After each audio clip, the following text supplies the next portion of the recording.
Hey everyone, welcome back to my channel. Today I have another game, and I realized that I posted two videos where I played 800s, but this is a game where I played a 1300s, actually 1340. Um, but I'm proud that I actually managed to beat someone at my own level. Okay, let's go.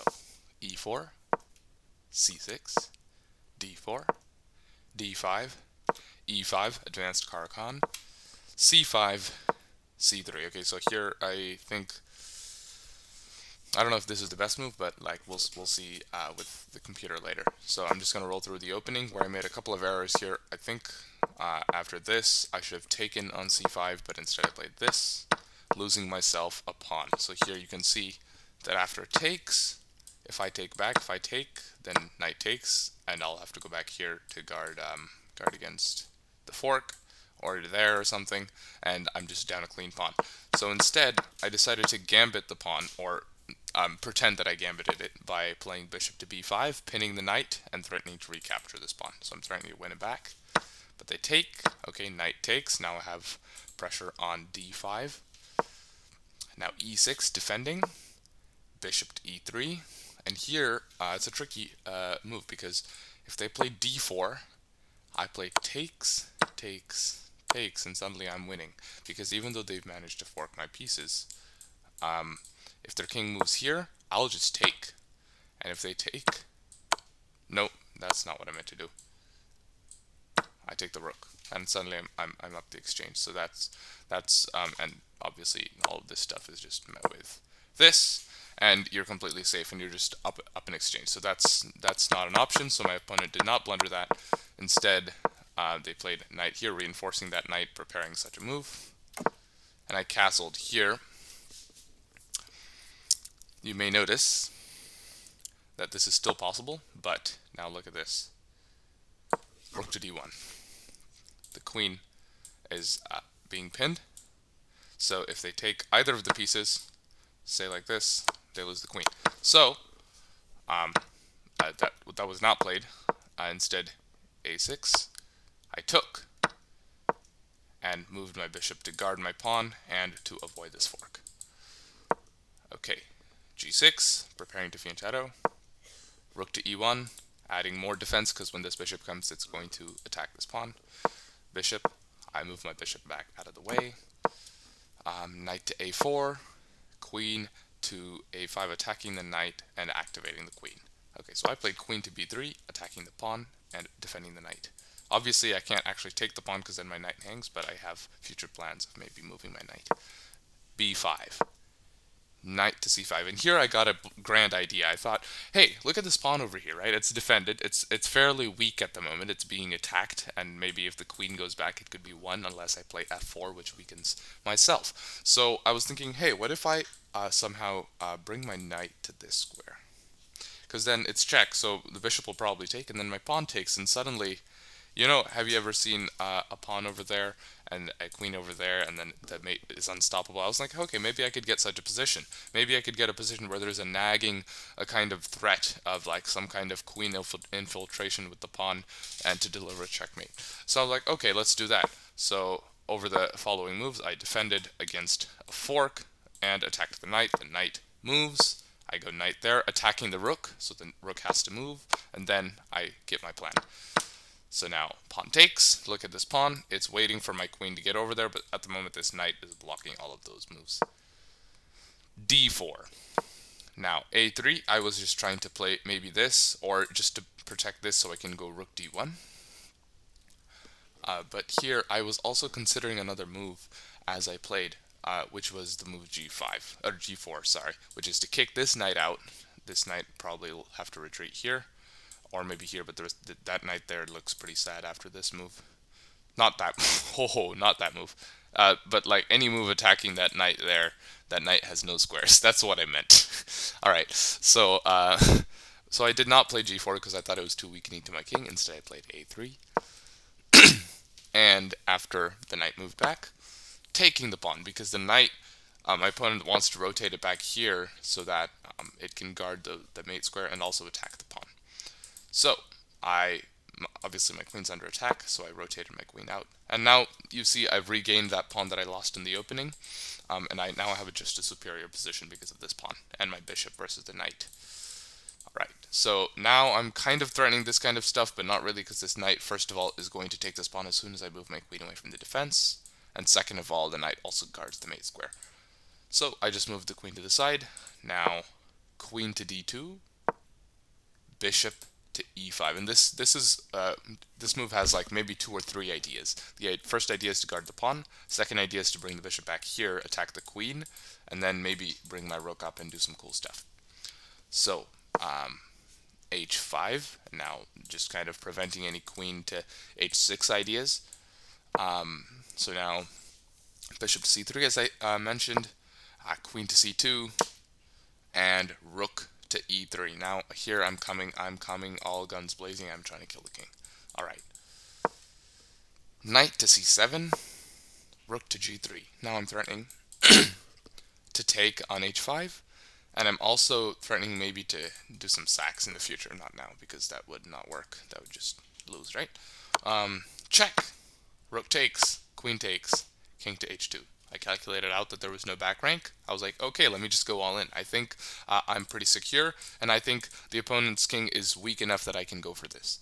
Alright, so now what did my opponent play? King to f8. My opponent is trying to run. And I was like, okay, how do I stop my opponent from running? So if I just go something like, maybe queen here to go here, and then, do some infiltration, maybe king here, and I'm too slow because the king's going to get away, right? And I'm not ever going to be able to make it to the back rank. If I go here, probably some move could defend, like I don't know what exactly. I mean, this looks, even giving up this pawn, I'm still winning completely. See, if you look at the evaluation, I'm probably, yeah, see, it's +4. But I wanted to give a checkmate. I wanted a checkmate. So I was like, okay, maybe not that, because I don't want to move my queen like, like a king, because it's not a king. So I was like, okay, how can I stop the king from getting away? And I was like, okay, so this pawn is going to help me checkmate on those 2 squares. So if the king ever were to move there and my queen can get to that square, then that's mate. So if I play this move, check, then the king can't go there because that's checkmate, right?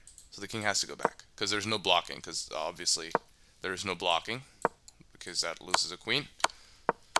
So after I play check, king has to go back, and now I thought of 2 variations. I'm not sure if the other one works, but the one I played does work.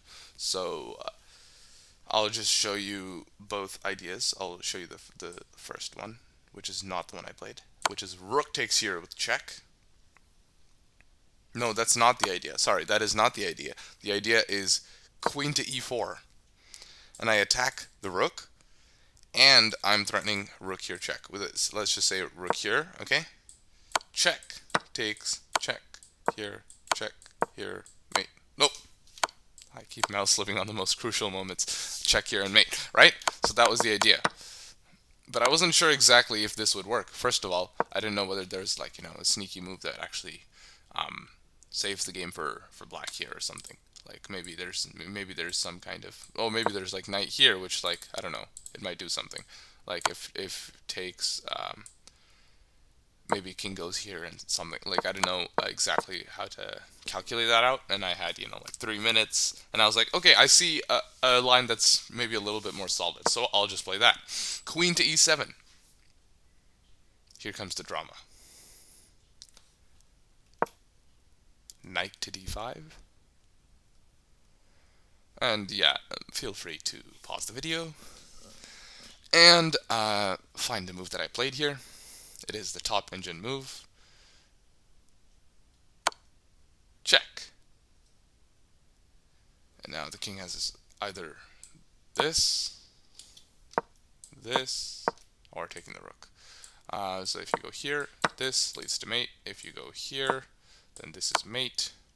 There's really no way to stop this. If you go here, this is still mate. And if the king goes here, this is mate in 2. And so my opponent decided to be brave and took the rook. And checkmate followed. Now let's look at it with some lines and evaluation. E4, C6. I'm going to roll through faster now. So here, bishop takes F3, so obviously that H3 move was an inaccuracy. And all through here, it's giving black a little bit of advantage because I'm down a pawn, and I did blunder in the opening. It was not on purpose that I gambited that pawn. So bishop to E3, knight to E7, castles, A6, takes, bishop to F4, rolling through, and here it gives black a very high advantage after the move rook F to C8. Interesting. At any rate, computer lines. Knight C5, and now suddenly after like one more move, it's still giving black some advantage, but it's now much closer. Look, if you play rook A to C8, if you play this move, then it's 1.6. Otherwise, it's queen B4. Otherwise, it's like knight D6. They're very kind of obscure moves. Who the heck would play knight D6? And what is queen B4? Yeah, like attacking a pawn. So obscure moves. So like this is really a challenging position for black to play, and it's much more straightforward for white to play, obviously. So then after this, once again here, I think this was see, this is now near the equality. Like there's a 0-0 button line, but then after I play A3, which is inaccurate, the eval bar drops again, and then here it's like, whoa, I can take the pawn, and now I'm back equal because I got my pawn back. And then after, now queen H4 is the best move, and look at this. In the next couple of moves, the eval completely changes. After this move is a little bit of inaccuracy, but here there's even a line with 1.8 and 2.15. So after king f8, oh my god, there's mate in 14. So what should have, king h7 should have been played, and I mean it's really obscure. There's really no reason for the king not to try to run. I mean, of course there's a reason, but we're both low on time. It's a rapid game, but we've been thinking the whole game, so we're low on time, and the game ended with a bit of a flourish. And lastly, I'd like to show you something slightly different, which is not something I generally show you, which is the game report. I hope you can see that. Okay, you can. So I'm just going to roll through to show you where, okay, so C3 was the best move, and this was a great move, apparently. And then bishop to b5 was the best move. And I just like to show you one thing here, which is close to the end of the game. In fact, it's the second to last move.